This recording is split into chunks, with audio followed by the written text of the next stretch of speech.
Hello and welcome to Lilith Astrology. Thank you so much for stopping by our YouTube channel. My name is Adama, the LilithAstrology.com High Priestess, and LilithAstrology.com is a website chock full of webinars, horoscopes, and my community, Black Moon Lilith Collective. And this is your one-stop shop for astrology, shadow work, and how to heal and integrate your Black Moon Lilith energy and how to empower yourself through the alchemy of the birth chart. So here at Lilith Astrology, I teach that the birth chart is a tool for shadow work. This is a tool for self-healing and understanding who you truly are so that you can get into alignment and ascend to who your higher self truly is in this lifetime. So today I'm going to be talking about the rising sign of Pisces. So Pisces rising, we also call the rising sign in astrology the ascendant. So I'm going to get into the technicalities and everything, but I do want to preface this that I would love for you to stop by LilithAstrology.com. There I have a monthly horoscope that I create and craft myself, and I have a new editorial section on LilithAstrology.com called The Coven. So this is going to be a place where you can read horoscopes, different occult, astrological, and divination related articles. I'm so excited about it. So definitely head to my website, and there you can also sign up for email and you'll get a free gift. So get your free gift. So I'm so excited to finally have finished my Rising Sign series. I'm going to be doing a lot more of these Astrology 101 videos here on YouTube, and I'm going to be doing a very intense course for beginners about astrology. I'm going to be launching that soon on LilithAstrology.com. Join the email list and you'll find out first. But these are going to be videos I put out to the collective to teach and instruct about the basics of astrology. So the rising sign or ascendant in astrology is the sign that was rising in the east when you were born. It's a point in the sky. It's the sign that was at the eastern horizon the moment that you were born. So this is your lens. This is how you see the world. This is your shell. This is how you come off. This is your personality. This is how you exude confidence into the world, or even if you don't have confidence, it's how you present yourself. It's how you assert yourself. And it's also your mask. That's another great way to describe the rising sign, is that it's like a mask that you wear to the world. It's essentially, it's what people see. So this is why sometimes you can feel like, oh, I don't come off like a Pisces, or I don't come off like a Gemini, because you have a rising sign. And if you have the same rising sign with your sun, so that means your sun is on the ascendant, that means you come off exactly what your sun sign is. So definitely, this is actually one of the most important things to know about your astrological chart.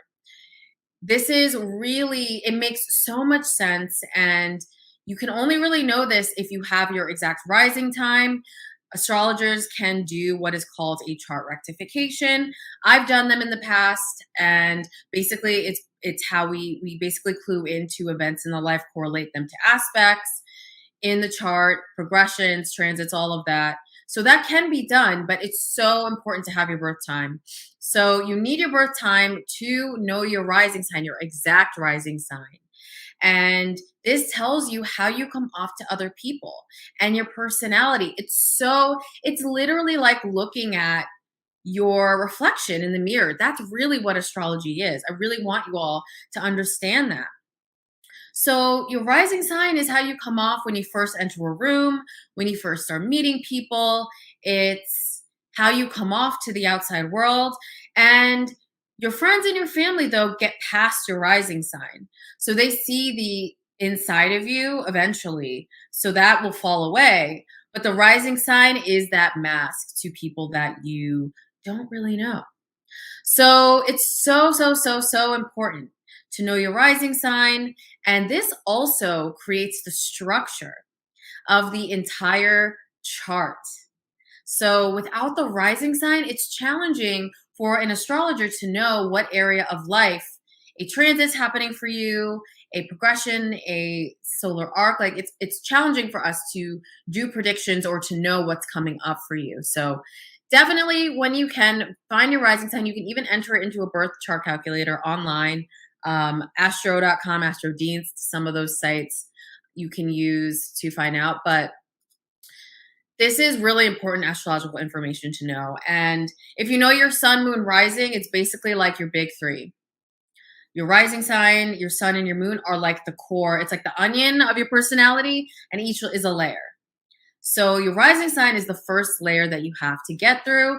And if you're watching this, chances are you are a Pisces rising, or you know a Pisces rising and you want to know a little more about a Pisces rising. So the way that I love to go into rising sign or ascendant in astrology is I love to take you through the structure of how a Pisces rising chart is created and what those energies are. So that gives you even more in-depth knowledge about the rising sign. And then first, I'm going to kind of go over what the energy of Pisces is. So the energy of Pisces. So Pisces symbol is the fish. Pisces is a water sign.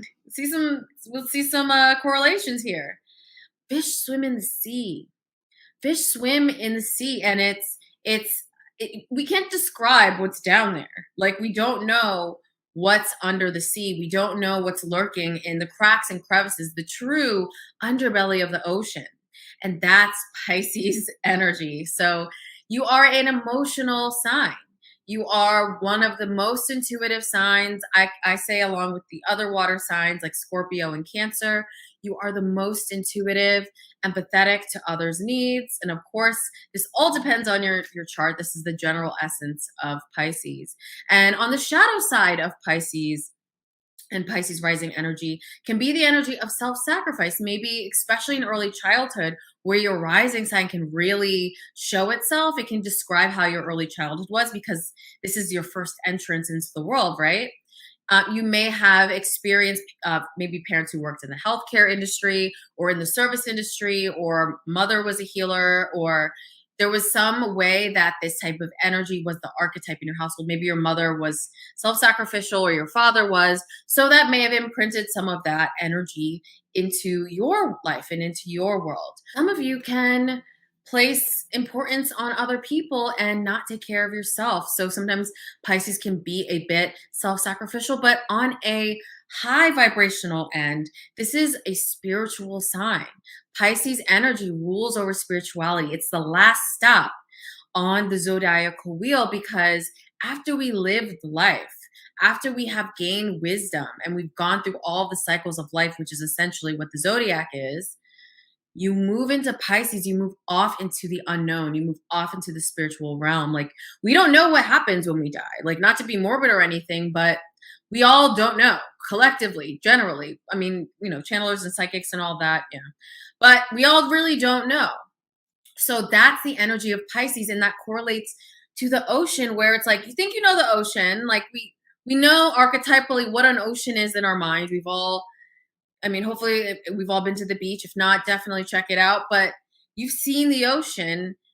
Not everyone, but many of us have, but we don't really know what's under there. We can't really classify it. And that's Pisces energy. Pisces energy also represents illusion. When we talk about the archetype, it can represent seclusion as well.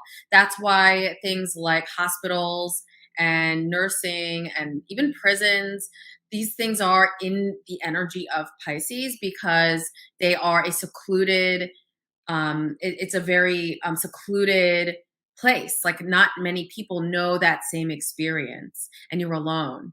And the emotions that you can go through under seclusion are also Pisces energy. So this all sounds so heavy, but Pisces, you are also an extremely creative sign. You are able to channel energy. You're able to channel ideas and thoughts and creative ideas from spirit and create them on the physical realm. This is a very special energy that you have, and you intuitively navigate your creativity. So you are also a creative sign. So when you have Pisces on your ascendant, you essentially have Pisces in your first house. And this is the area of life ruling over your personality. So this is why Pisces is your personality. So moving on to your second house of money, you have Aries here. So luckily, you have Aries here. So even though some people may think you kind of go with the flow and you're empathetic and you can mold yourself around to fit the environment around you, you're a mutable water sign. It's the variation of water. You can also be very aggressive about money and making money when you have Aries in this area of your chart. So, a lot of you, if you have Aries placements and you are Pisces rising, you really can feel driven to create abundance, to work. You also may prefer to work solo. You may not really like the group think that is involved in maybe corporate or if you work on a team, you prefer to be the boss, to be the leader, to be the owner of your work and how you cultivate abundance. So, then moving on to your third house of communication. So, this is the area of the chart that rules over childhood communication, how you articulate yourself. This is also the area of life ruling over siblings, if that applies to you. And this is also how you write and articulate yourself. Marketing is here as well. Agreements and documents that you sign. And you have Taurus in this area of your chart. And Taurus represents abundance and creating wealth. It represents love, creativity, and beauty. And so a lot of you could be a creative writer, or you may be able to articulate yourself and make money from your communication, maybe something like speech pathologist. That's an extremely Pisces energy job, is someone that helps other people and you can make money through speech. And then for some of you, you can be speakers or articulate yourself on a podcast and create abundance through that area of your life. And also contracts. If you have Taurus placements here, especially contracts and agreements, if that's involved in your work, that can be extremely beneficial. If you work at, say, like an agency or you do contractual work, that could be very important for you and you can cultivate abundance through contracts as well. So moving on to your fourth house, which represents home and family. This is your emotional world as well. This is how you want to decorate your home, what you want your private sanctuary to look like.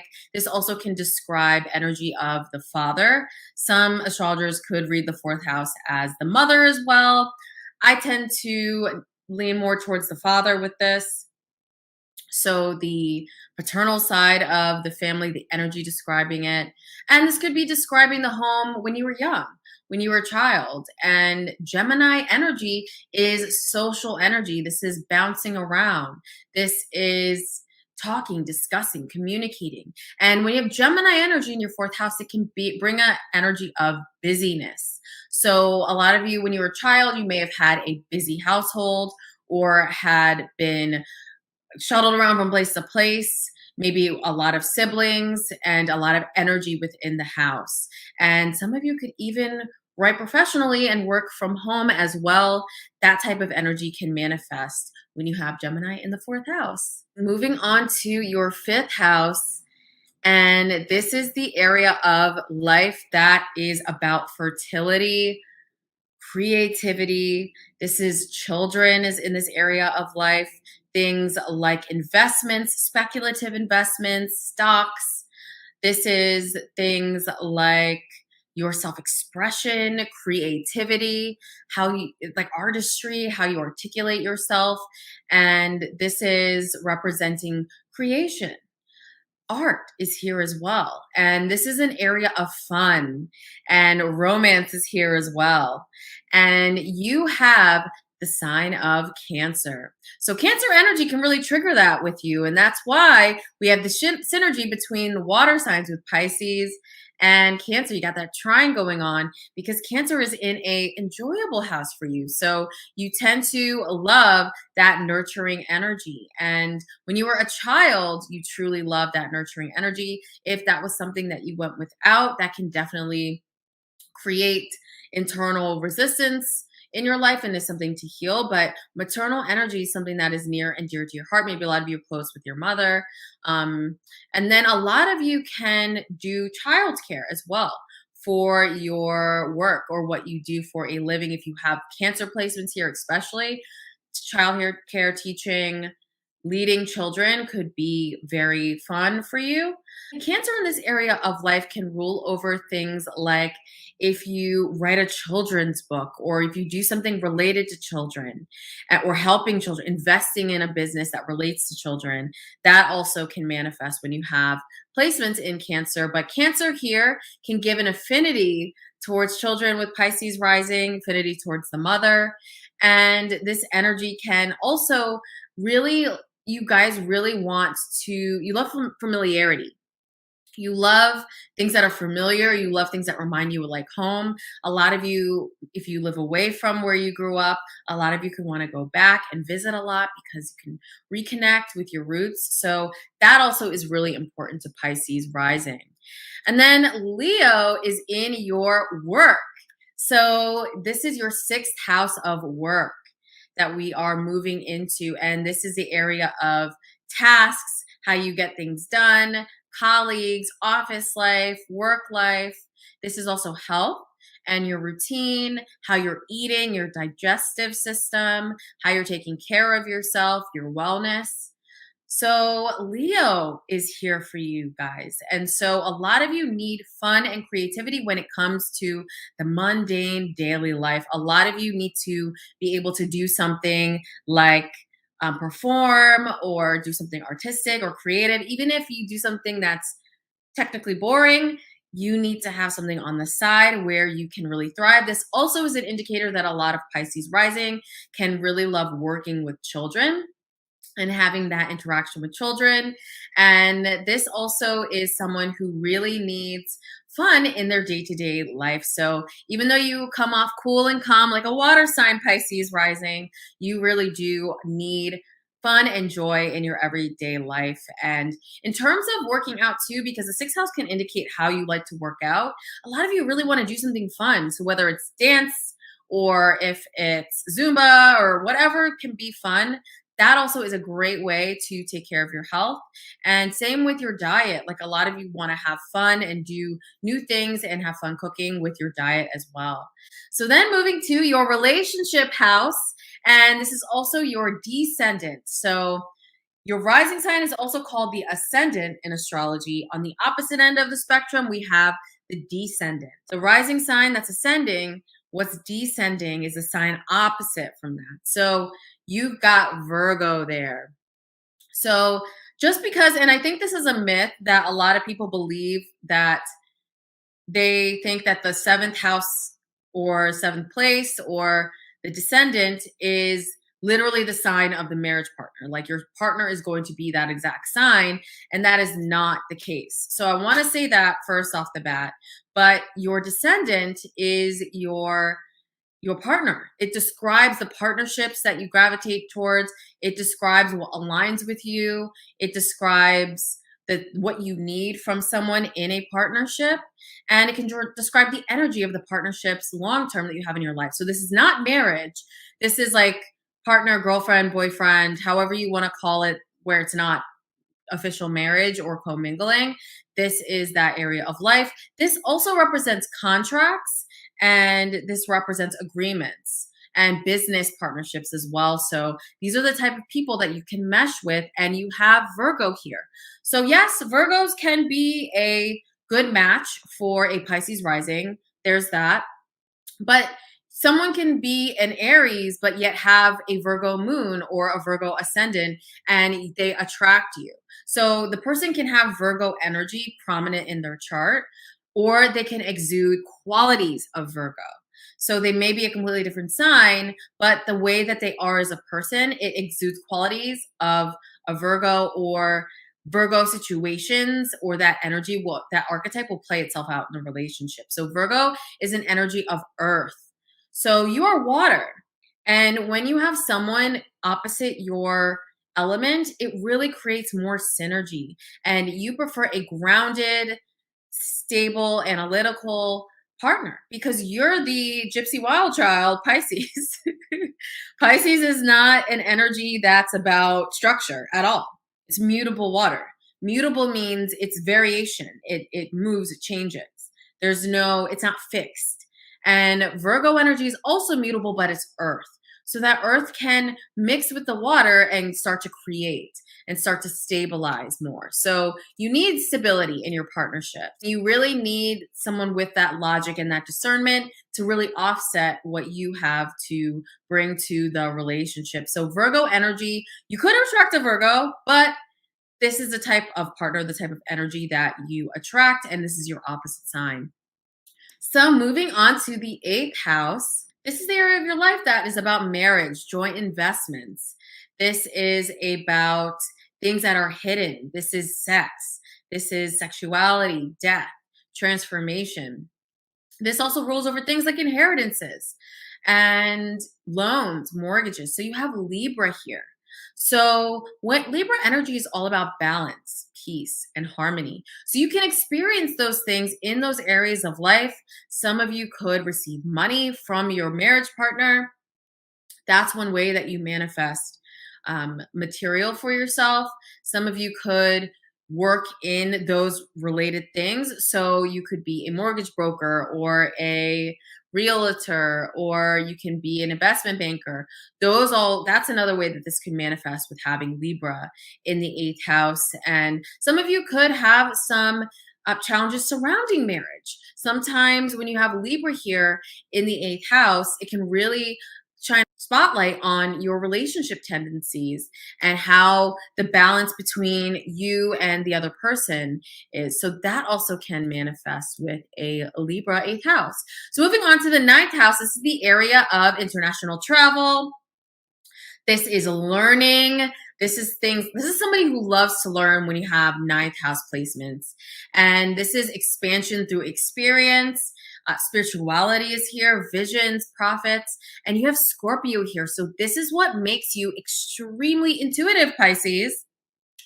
You have the most intuitive energy of the zodiac in the area of prophecy and intuition. So a lot of you can really get hunches about certain things, can really have foresight with where the collective is going. Some of you make decisions from that intuitive space. And then some of you can also teach and share your wisdom with others if you have some Scorpio placements in this area of life. But this can also bring transformation through learning. So a lot of you can really love to learn, and you change and transform every time you do. And some of you may have had some transformative experiences in college or in higher education if you experienced that. And when you have Scorpio here, this is also the area of international travel. So every time you go somewhere new that's outside of your comfort zone, Pisces, you change and you learn something entirely new. All right, moving on to your career. So this is your 10th house. And this is the area of the chart that rules over professional endeavors, your life path, your career, your vocation. This is how your industry sees you. And this is like the pinnacle of what you get to in life. And you have Sagittarius there. So if you have the sun or the moon, or you have a planet in Sagittarius in this area of your life, learning and teaching and sharing your wisdom with the collective can be a big part of your career. Some of you can want to go into being a professor or teaching. This can also be someone who travels for a career, like an airline stewardess or a pilot, or this is somebody who wants to expand their world, expand their worldview. And this also can be someone who engages in international business as well. That also can be a big part of your career, and someone who loves learning languages or teaching languages to others. So your 10th house is Sagittarius. And then moving on to your 11th house, this is the area of groups, friends, and your network. This is people that you associate yourself with. This is ruling over things like online dating or social media. And you have Capricorn there. So when you have Capricorn there, when you make friendships, you make friends with people who can benefit you or are powerful for you and can be uplifting for you in your work or in your status. And there is nothing wrong with that, honey. So you have Capricorn there. And when you make friends, when you create friendships, you tend to make them for a long time and you are a stable friend and you love to stay connected with older people. That also can be the way that this manifests for you is you love the wisdom of older people. So that also can really beef up your network is really having that stability of knowledge to always be back on. So older people can also be great for you, Pisces. And a lot of Pisces energy, this is the last sign of the zodiac. So you're what we would call an old energy because all of the signs are within your sign, if that makes sense. So you can feel everything, and having stable older friendships really helps you feel grounded and can help guide you in the maze of life. And then we move on to your 12th house. House, is the last area of the chart, and you have Aquarius here. So the 12th house is the area that rules over seclusion. And this is your subconscious patterns. This is when you want to manifest, you look at your 12th house. It's a great place to look because you can understand what is blocking you and stopping you from moving towards your light, from ascending. And you have Aquarius here. So this is the sign of innovation. This is the sign that wants to break the mold, be unique, reclaim their sovereignty. They believe in the best for all, the best for the collective versus just one person. And when you have Aquarius here, a lot of you can feel some challenge really expressing your unique self. So some of you may feel shy about expressing your creativity, or you may block yourself from expressing yourself and expressing your views. That's why Pisces can be known to be shy and not as opinionated, because you have Aquarius, which is typically a fixed air sign, has opinions. This sometimes can be in an area of seclusion for you. So this is an area to definitely take a look at where you don't align with what you truly want to do on a day-to-day basis. The 12th house can tell you what is mentally blocking you so that you can move forward.